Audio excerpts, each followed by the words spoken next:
আসসালামু আলাইকুম সুপ্রিয় শিক্ষার্থীবৃন্দ, আশা করি মহান আল্লাহর দয়ায় সকলেই ভালো আছো।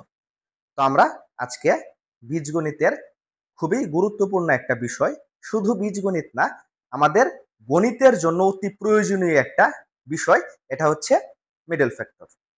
আমরা মিডল ফ্যাক্টরের বেসিক জানি না বলে অনেকেই মিডল ফ্যাক্টরকে খুব কঠিন মনে করি, কিন্তু আমি আজকে এরকম একটা মেথডে মিডল ফ্যাক্টরটা বোঝানোর চেষ্টা করব, যার পরে আশা করি কারো মিডল ফ্যাক্টরে কখনো কোনো সমস্যা হবে না। তো আমরা কথা না বাড়িয়ে সরাসরি ক্লাসে চলে যাচ্ছি। তো মিডল ফ্যাক্টর এটা যদি আমরা বের করতে যাই, তাহলে আমরা প্রথমত একটা জিনিস সম্পর্কে ধারণা নিয়ে নিই।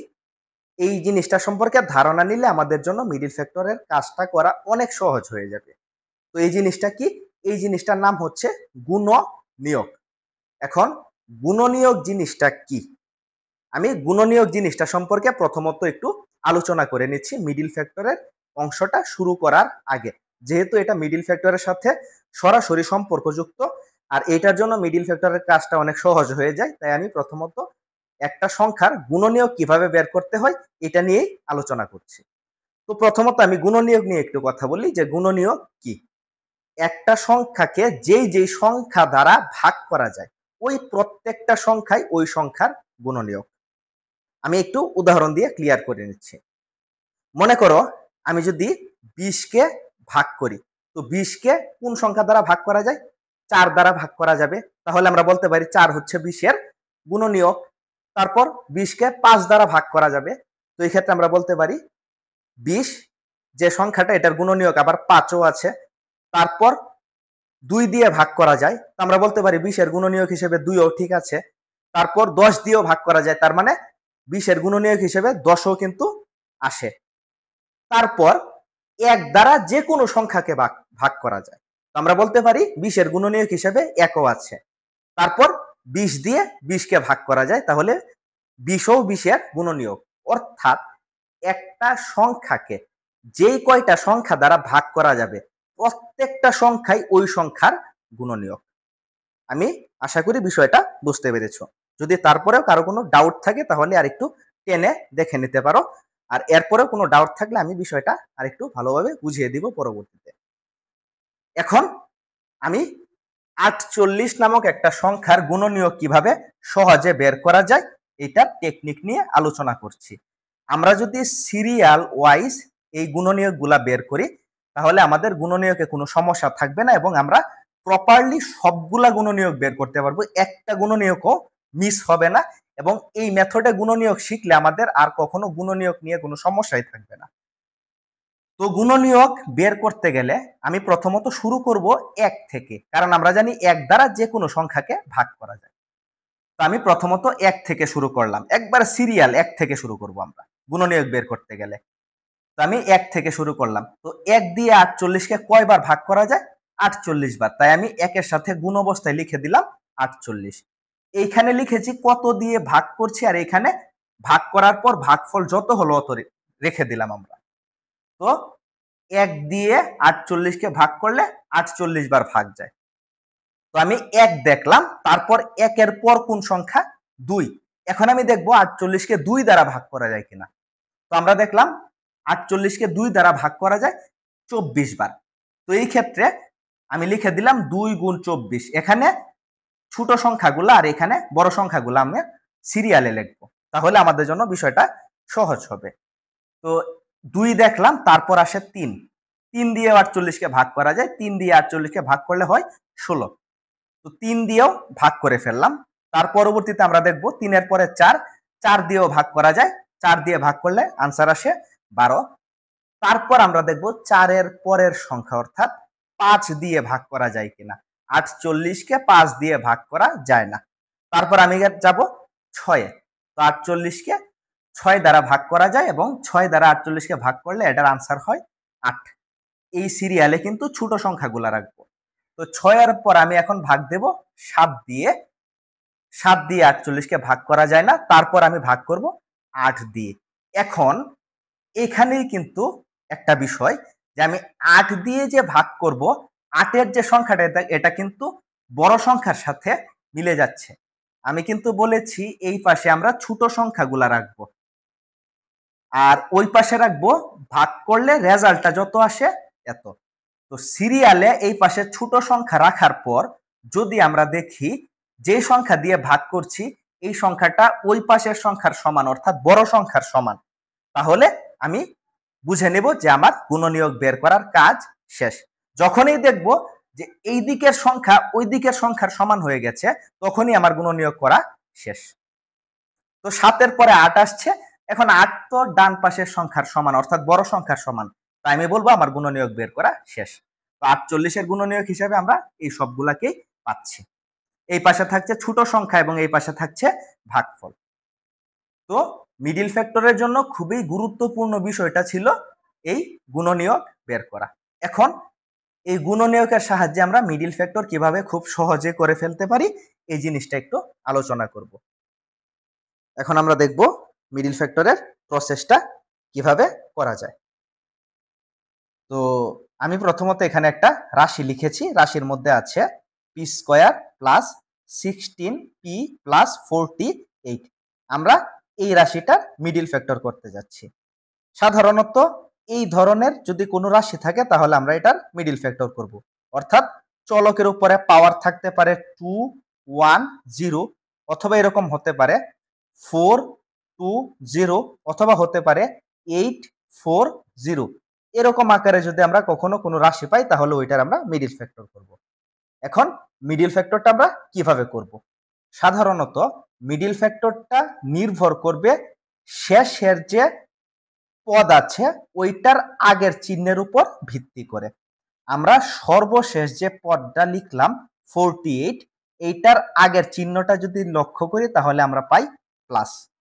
তো মিডিল ফ্যাক্টরের জন্য সবচেয়ে গুরুত্বপূর্ণ বিষয় এটা যে সর্বশেষ সংখ্যার আগে কি চিহ্ন আছে। এখন যদি প্লাস চিহ্ন থাকে তাহলে আমরা কি করব? মিডিল ফ্যাক্টরে মূলত মধ্যের যে অংশটা আছে এটাকে ভেঙে দুইটা পার্ট করে নিতে হবে। কোনটাকে? মধ্যের অংশটাকে। এখন কথা হলো যেটাকে যে আমি ভেঙে দুইটা পার্ট করব, দুইটা পার্ট কিসের উপর ভিত্তি করে করব? দুইটা পার্ট আমি সাধারণত শেষের চিহ্ন এবং শেষের সংখ্যাটার যে গুণনীয়কগুলো আছে এগুলোর উপর ভিত্তি করে আমি ভাঙবো। তাহলে মিডিল ফ্যাক্টরের মধ্যে আমার এইটাকে ভাঙতে হবে শেষের চিহ্ন এবং শেষের সংখ্যার গুণনীয়কের উপর ভিত্তি করে।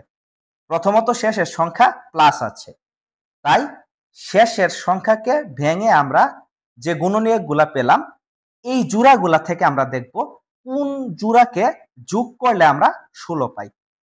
আমরা শেষের সংখ্যা থেকে যে কয়টা জোড়া বের করলাম গুণনীয়কের সাহায্যে, এই সংখ্যাগুলা থেকে আমরা দেখব কোন জোড়া যোগ করলে এই 16 সমান হয়। কেন আমরা যোগ করছি? কারণ শেষের চিহ্ন প্লাস, শেষের চিহ্ন প্লাস থাকলেই যোগ করতে হবে। তো আমরা মিলাবো কত? 16। তো এখানে দেখি আমরা কোন জোড়া থেকে 16 মেলানো যায়। প্রথম জোড়া থেকে যদি আমরা যোগ করে দেখি তাহলে হয় 49। 48 আর 1 যোগ করলে হয় 49। 24 আর 2 যোগ করলে 26, আমার দরকার 16। 16 আর 3 যোগ করলে হয় 19। তারপর 8 আর 6 যোগ করলে হয় 14। 12 আর 4 যোগ করলে হয় 16। আমি এখানে কিন্তু এটাকে মার্ক করে রেখেছি। তার মানে এই 48 থেকে যে গুণনীয়কগুলা পেলাম এই গুণনীয়কের মধ্যে 12 এবং 4 এর জোড়াটা এরকম একটা জোড়া যে জোড়াকে যোগ করার মাধ্যমে আমি মধ্যে সংখ্যাটা পেয়ে যাই। তো এটা কিন্তু সবচেয়ে গুরুত্বপূর্ণ বিষয়, আর আমরা এটা জানলেই আমাদের জন্য মিডিল ফ্যাক্টর একদম সহজ। তাহলে আমরা 48 এর গুণনীয়ক থেকে বের করলাম কোন জোড়া দিয়ে 16 মেলানো যায় এবং শেষে প্লাস থাকার কারণে আমি যোগ করে কিন্তু মিলিয়ে নিয়েছি। যদি শেষে প্লাস না থেকে মাইনাস থাকতো তাহলে কিন্তু আমার বিয়োগ করে মিলানো লাগতো 16।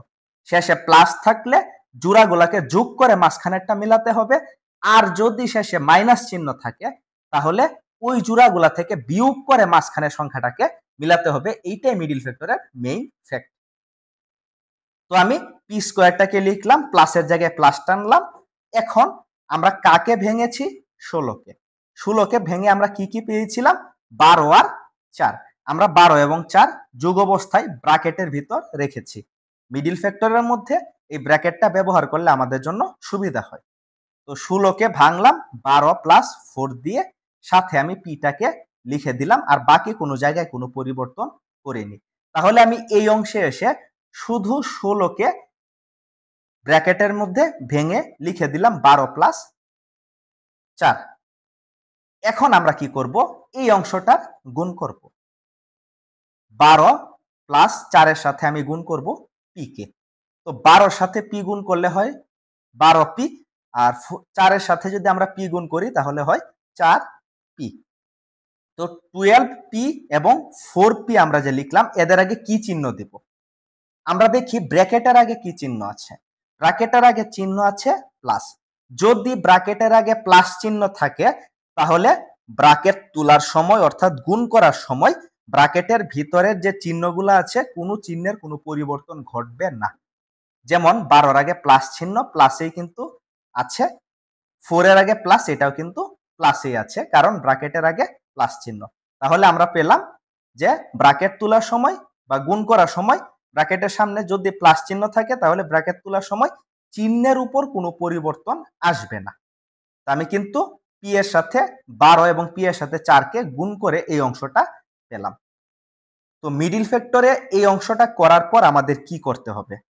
এরপরের কাজ হচ্ছে আমাকে 2টা করে জোড়া মেলাতে হবে। এই যে একটা জোড়া, এই যে একটা জোড়া, 2টা জোড়াকে আলাদা করতে হবে।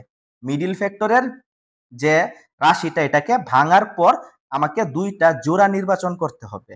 এখন প্রথম জোড়া থেকে আমরা কি করতে পারি? পি কমন নিতে পারি।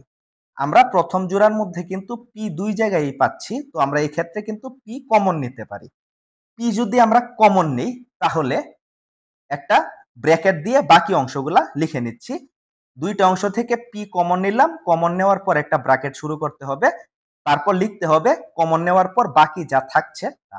তো এখানে 2টা পি থেকে আমরা একটা পি কমন নিলাম, বাকি থাকে আরো একটা পি, আর এখান থেকে পি কমন নিলে থাকছে 12। তো পি কমন নিলে এখানে থাকছে পি প্লাস 12।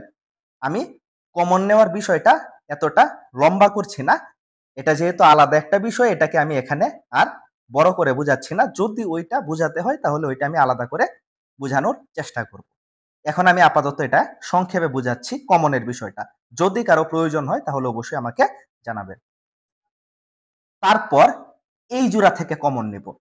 তো প্রথম জোড়া থেকে পি কমন নেওয়ার পর যা থাকছে তা আমরা ব্র্যাকেটে লিখে দিলাম। তারপর দ্বিতীয় জোড়া থেকে কমন নেওয়ার আগে চিহ্নটা যা থাকবে তা প্রথমে কমন নিতে হবে।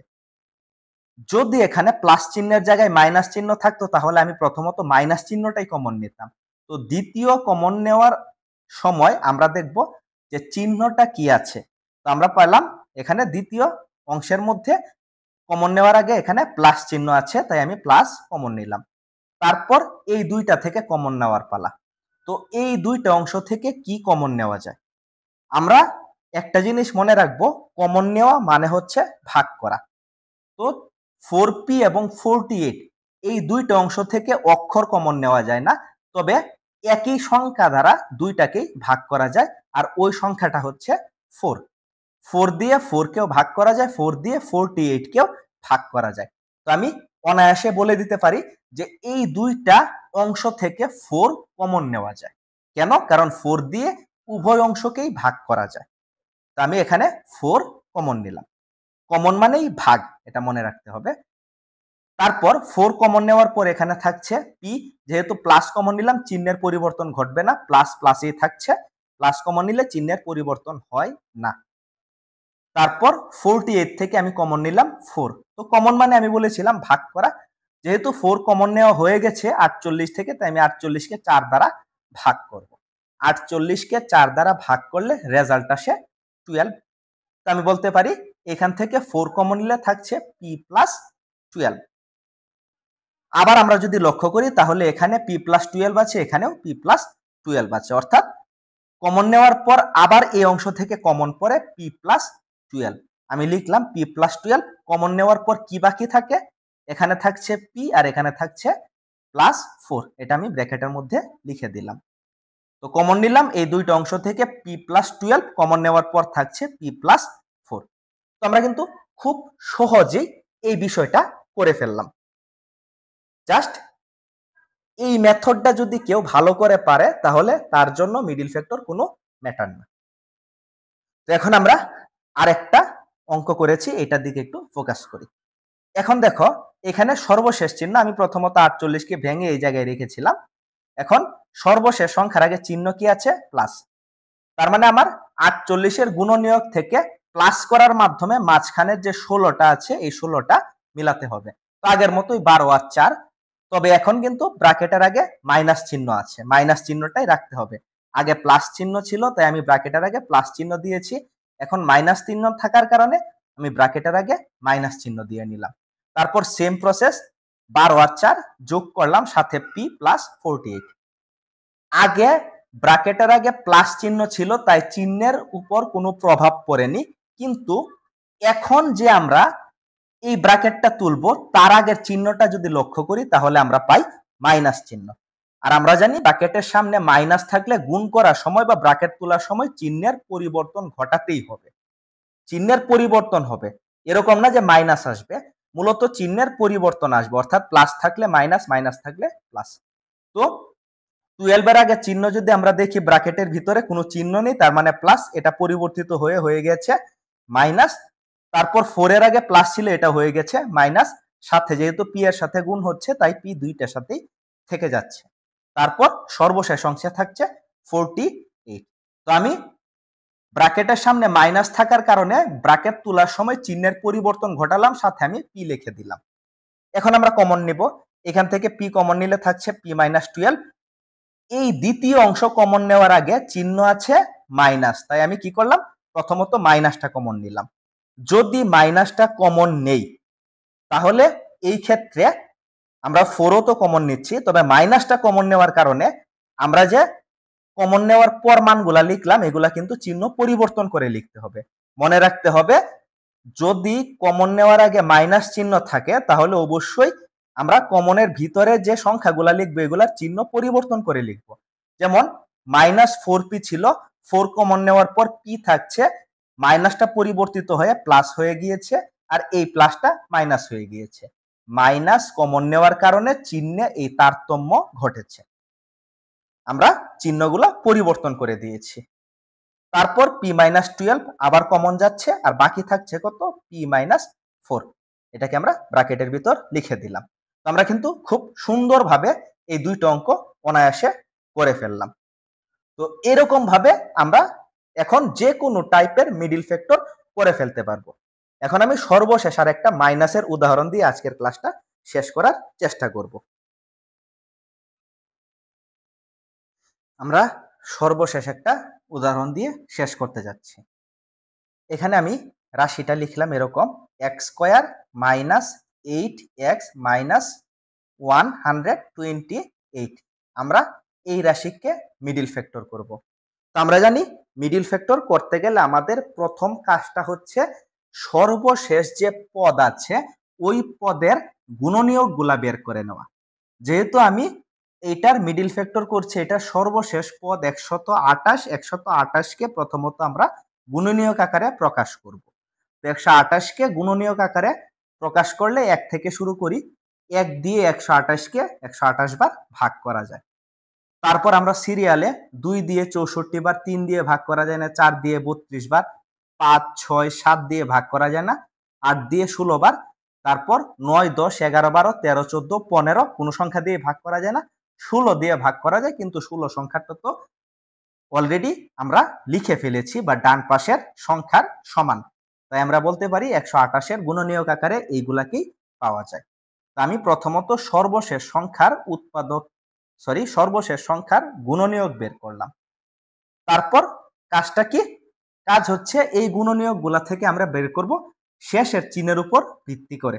তো সর্বশেষ সংখ্যার আগে চিহ্ন আছে মাইনাস, সবার শেষের সংখ্যার আগে চিহ্ন যদি মাইনাস থাকে তো এই ক্ষেত্রে আমার কিন্তু এই জোড়াগুলা থেকে বিয়োগ করার মাধ্যমে মধ্যের যে 8 আছে এটাকে মিলিয়ে দিতে হবে।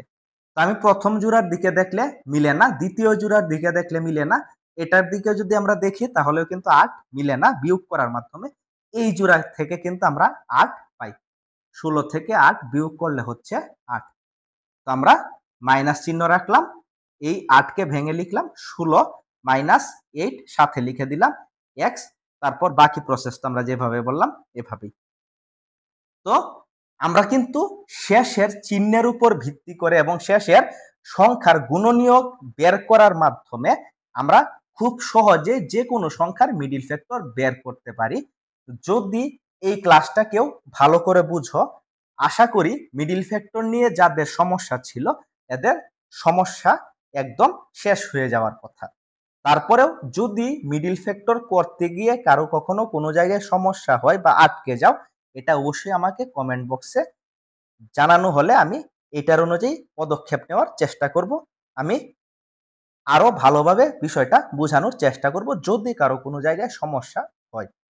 এখানে আমি আরেক প্রকারের অংশ আছে যেটা সম্পর্কে আলোচনা করিনি, শুধুমাত্র আমি একটু বলে দিচ্ছি। অনেক সময় আছে বড় পাওয়ারটার আগে একটা সংখ্যা থাকে। তো বড় পাওয়ারটার আগে সংখ্যা থাকলে এটার সাথে শেষের অংশের গুণ করতে হবে এবং শেষের অংশের গুণ করে যে ফলটা হবে ওই ফলের গুণনীয়ক বের করে কিন্তু আমরা কাজটা করব। আমরা 128 এর গুণনীয়ক বের করে ফেলেছি, কিন্তু যদি এখানে কোনো সংখ্যা থাকতো, মনে করো এখানে 2 আছে, তাহলে আমরা 2 এর সাথে 128 কে প্রথমত গুণ করতাম। গুণ করার পর যে ফলাফলটা পেতাম ওই ফলটাকেই আমরা কিন্তু এরকম ভাবে গুণনীয়ক বের করতাম এবং এ অনুযায়ী কাজ করতাম।